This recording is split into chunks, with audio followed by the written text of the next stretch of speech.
God of War Ragnarok. Man, I really had to slow down and take my time with this game because there's so much here.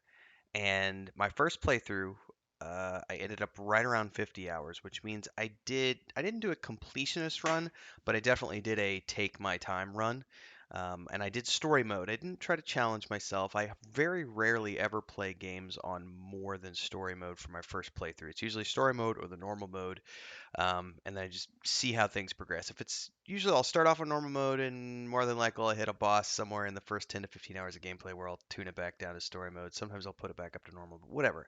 I did this one on story mode, and as much as I loved God of War from 2018, it was a great game and established this, Norse mythology that they're settling in on.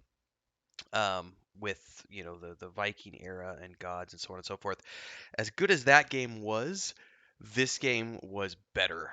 And I feel like better is in some cases a subjective term, but I think for me it was better in every way. Like the combat was better because we had more weapons to choose from. The boss fights were better because there was more AI and different abilities going on. There was a lot more happening in the fights. The storylines were better because we had more uh, POV characters that we were playing with this time around, and we had also um, more characters that went along on the journey with Kratos throughout the game. On top of that, obviously the world building I think was just as good, if not better, and we got more landscapes and more music from Bear McCreary, which is never a bad thing. Bear McCreary had a cameo appearance, not even I guess maybe just like a secondary character, but he was the bar owner um, in that dwarven town. And as soon as I saw him, I was like, no way, they've got Bear McCreary in here as an actual playable character. And then I went and onto his Facebook page and saw that he was doing all these behind the scenes snippets from his time doing the mocap and everything. I was like, that's really really cool. That's a great way to do things. Great way to bring all of these people into the fold and have them be more involved than just doing the score. You know what I mean? So all in all, looking at my review of God of War Ragnarok, I have to say for me, I was very disappointed that God of War didn't win. Ragnarok didn't win Game of the Year. It went to Elden Ring, which is a great game. Don't get me wrong, but for me, I like storyline more than I like complex boss encounters, and I feel like Elden Ring was mostly all about the complex boss encounters as opposed to the storyline and everything else. So for me, I'm always going to lean towards a game that has good narrative. I will also say that any game that can move me emotionally is going to get my vote. And God of War Ragnarok, I cried no less than a dozen times playing this game. Sometimes they were tears of sadness, sometimes they were tears of joy.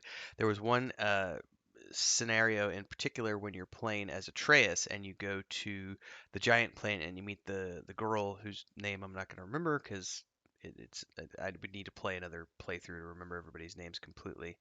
Um, but when you meet her and you do that side quest where you're battling her grandma and you're rescuing the souls, and then you get done, and he, for the first time, controls his shape changing, and he has that race back to the camp with the girl, and you're both in different forms. And it was such, and the way it was written and the way it was done, Atreus is having this sheer joy at being able to control his shape changing for the first time ever, and it came across so well in the scope of the game that I just cried from joy. I was like, this is an epic experience. Like, this is providing me with a sense of wonderment and joy and amazement. And that, for me, is what video games are all about. I don't need to be challenged at every, moment of something trying to kill me or these hardcore death penalties or any of that, BS.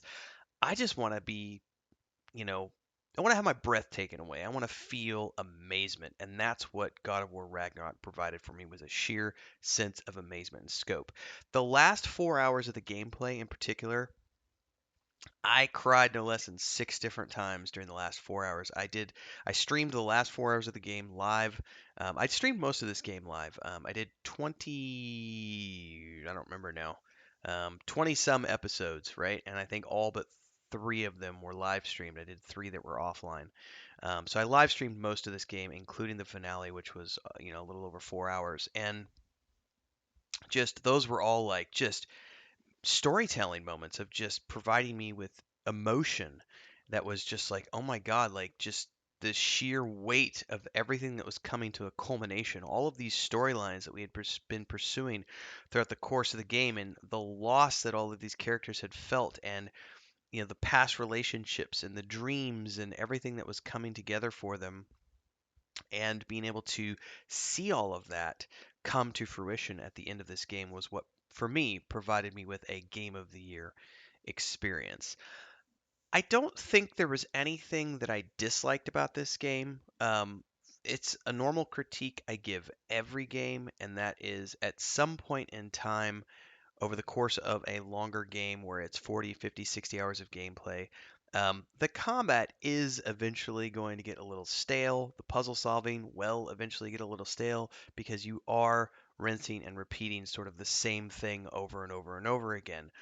But I will say that God of War did a good job of avoiding this as best they could by constantly adding new weapons to the game over the course of the game.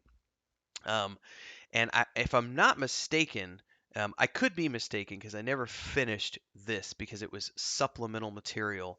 But there was also this like Berserker quest line I was doing where you have a hilt of a sword, and I don't know if that leads you to getting a sword weapon as well because I've seen some videos where people are wielding a sword, but you get your obviously your axe and the blades, and then of course you get the spear.